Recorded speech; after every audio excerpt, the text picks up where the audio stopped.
total believer in everything they do. I wish you'd qualify that a little bit, you know, Well, I was sure that way you feel, because obviously, you know, but I'm a person who is a synthesizer of the work of a lot of other people.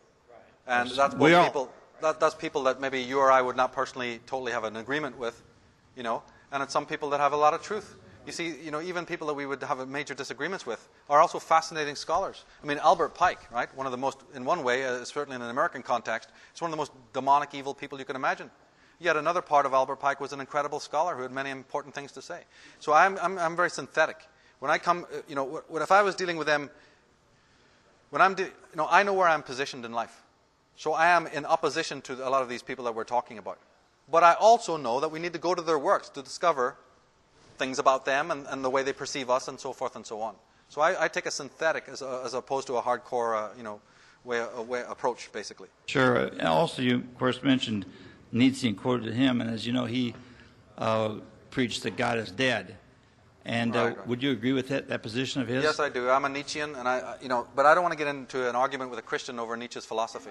The reason why I don't is because very few Christians have a faintest idea what Nietzsche was really talking about. Nietzsche has been very badly interpreted, as Freud was, and as Heidegger was. So we're not dealing with true Nietzschean philosophy or Heideggerian philosophy or even Freud when we're talking in American context.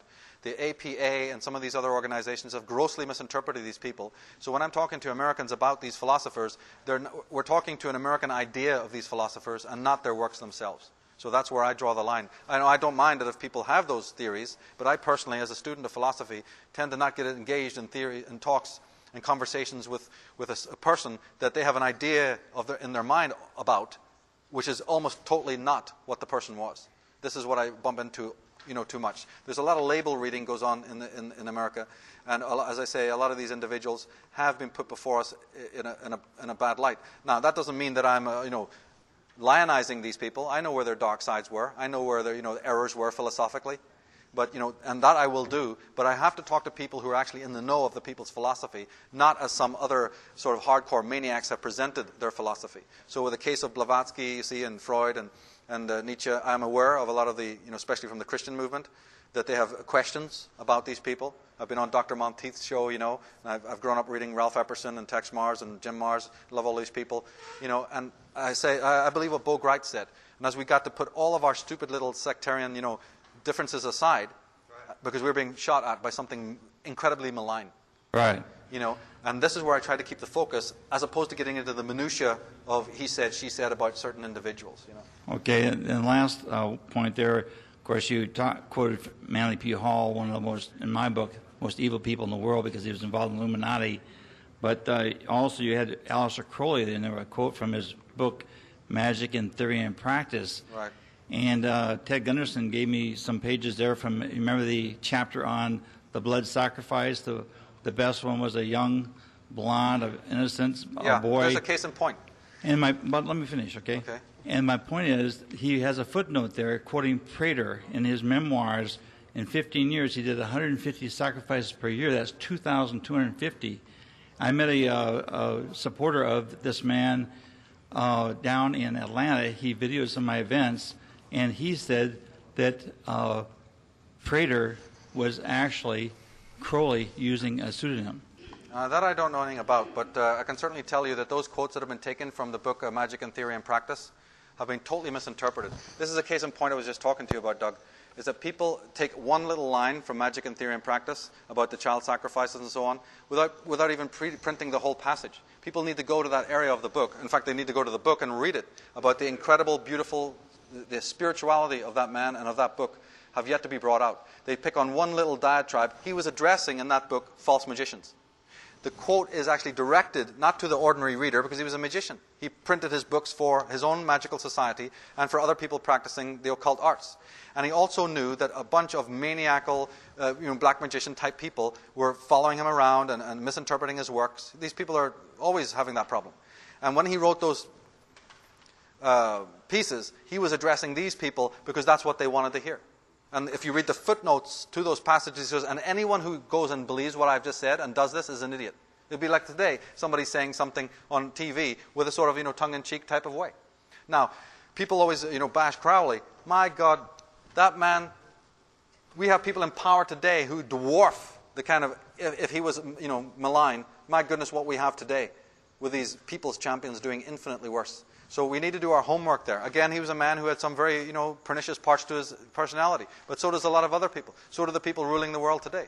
Did you know that he stood up against Zionism? Do you know that he also pointed out the child sacrifices that have been happening down through the centuries of the world? Do you know that before Christianity even became involved in this world conflict against the establishment, that it was white occultists who were fighting it for thousands of years? Christianity is a very recent camp on the valley of the army, right? You're a very welcome contingent in the fighting against universal evil of principalities and higher places. But don't ever forget that Christianity is a new contingent to the fight. Long before the Christians even knew that this stuff was happening, 25,000 years ago or 30,000 years ago, when it was in Egypt, when it was ruining Egypt, and when it was ruining Atlantis and Lemuria, it was people that Christians called occultists that were out there trying to heal humanity and save the world. Now, you've brought your tents, and you're armed up, and you have some very great truth. But there are many encampments in this great army. The Christians seem to want to turn on the other encampments and fight everybody and say, you, down with you, we're the only guys. No, you're 2,000 years old, and evil is dating from way back before that. Next question. No comments, mostly questions. Yeah, please, questions only. A lot of people in line. Go ahead. There are so many concepts of blood in a lot of the books that I've read that I'm wondering what is the meaning, importance, and purpose of blood, royal blood, human blood, and the shedding of that blood. You need to get the Atlantis DVD.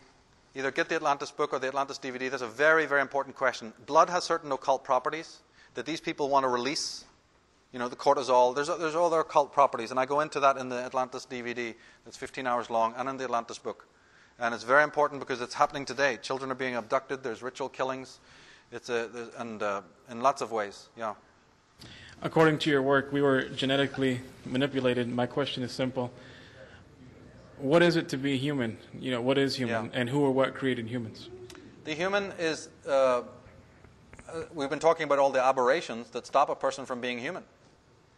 The human being is the person who understands the message of selfhood and the message of enlightenment, who ends his dependency. And remember, there is no dictionary definition, though. Because remember, each person's enlightenment and each person's sense of humanity is unique as your own fingerprint. We turn so much to authorities to tell us what is, that we forget that the real magic of life is completely unique. Your own path of enlightenment cannot be taught to you by some guru. Some guru can talk about his journey to you, and that might be very interesting. But your path of enlightenment is absolutely unique. From beginning to end, your creative intelligence, your journey on that path is yours. It's not another person's. Now, we have always wanted to tribalize it and band it together and package it, and have a guru and have an ashram and have a church. Immediately, that stops being true. So I cannot say to another person what that is. It's their own discovery, it's their own development. And I think that nature teaches us. Yesterday at the talk, somebody asked about the power of animals. They said they had some transformative experiences with animals. Well, of course you do. Because animals don't relate to you as persona or shadow. The animal's relationship to you is only to you as a self, even if you're not in selfhood.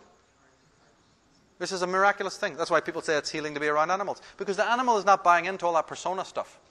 The animal relates to a person as purely a self.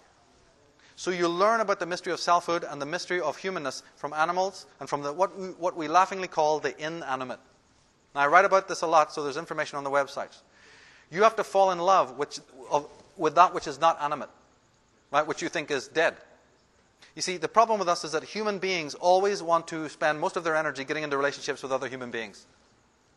Because human beings give us back all the cues and affectations that our egos desire.